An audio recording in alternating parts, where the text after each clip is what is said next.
guys, how are you?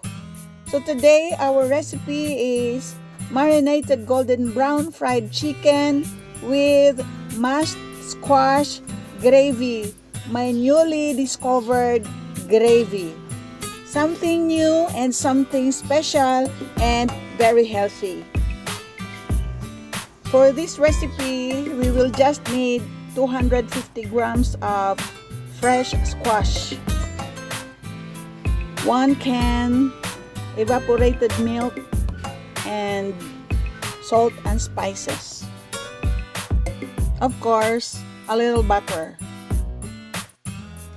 So all we have to do after peeling the squash, we will boil this one until this will become easy to mash.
Guys, if you do not have the patience in mashing your squash, you can use your food processor or your blender.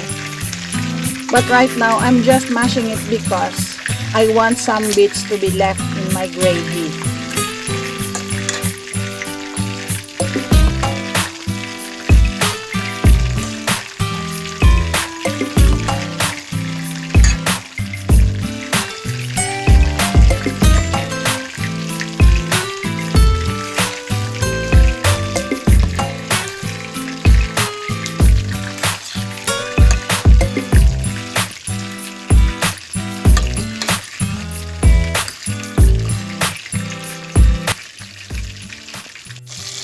And now let's start dissolving our butter and start incorporating the liquid seasoning to this butter and including the milk. 1 teaspoon of soy seasoning and oyster sauce, 1 teaspoon also, and 1 teaspoon of chili sauce. Let them combine with the butter before adding in your milk.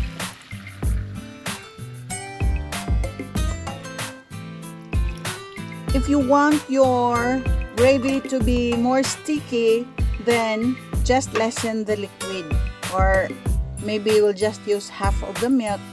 But mine, I want to use the whole can of the milk so that I will experience the milkiness of my gravy. The salt and the spices will incorporate with the milk, and that's the kind of gravy that I want. So we're combining now our liquid ingredients with our mashed squash, and we will mix this one very well. And after this one, we will let this one simmer and bring to a boil. And after this one, as it boils, this will become ready now.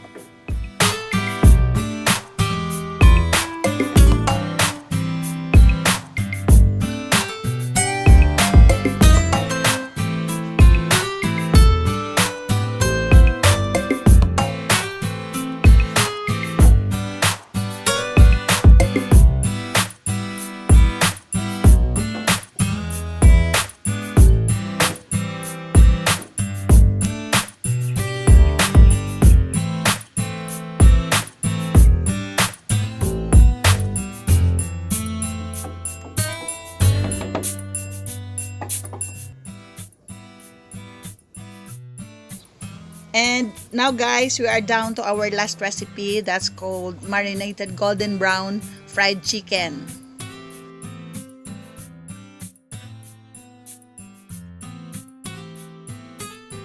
The perfect combination for mashed squash gravy. So I marinated this earlier so that when time of cooking comes, the chicken is already well marinated.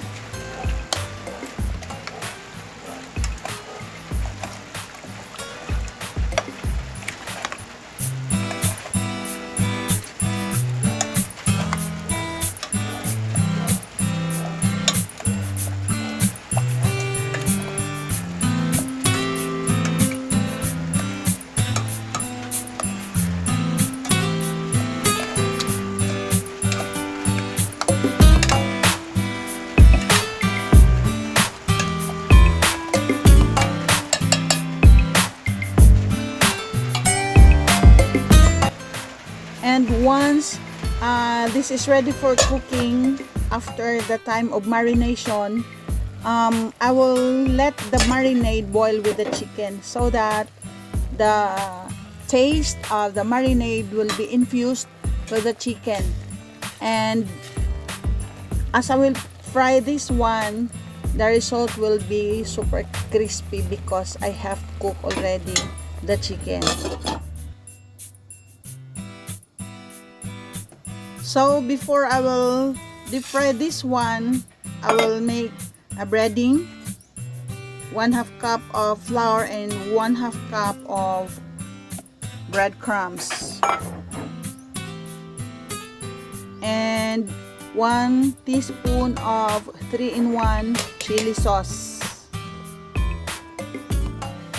To maximize the taste of the breading for my golden brown fried chicken, I will incorporate my 3-in-1 chili sauce, combination of garlic, green onions, and of course chili, and salt and pepper.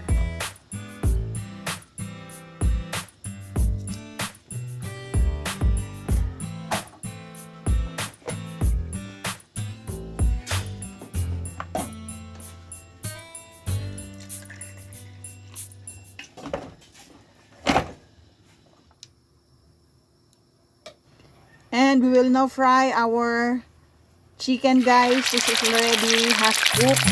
If you remember a while ago, I let the marinade boil with my chicken so that the taste will be totally infused in the chicken.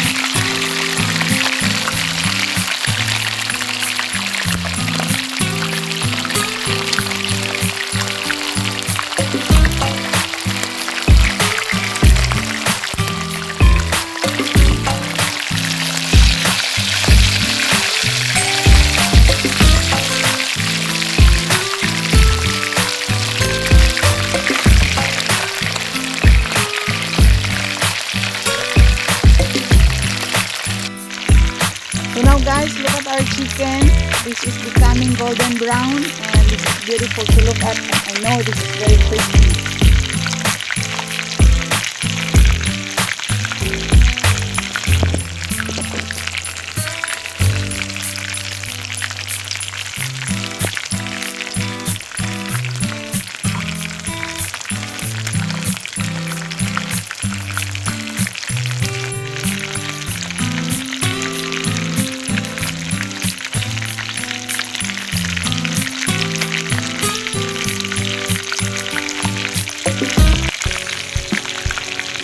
Guys, this is almost done. And before we finish, I want to thank you very much for joining with me as I cook my newly discovered gravy using squash.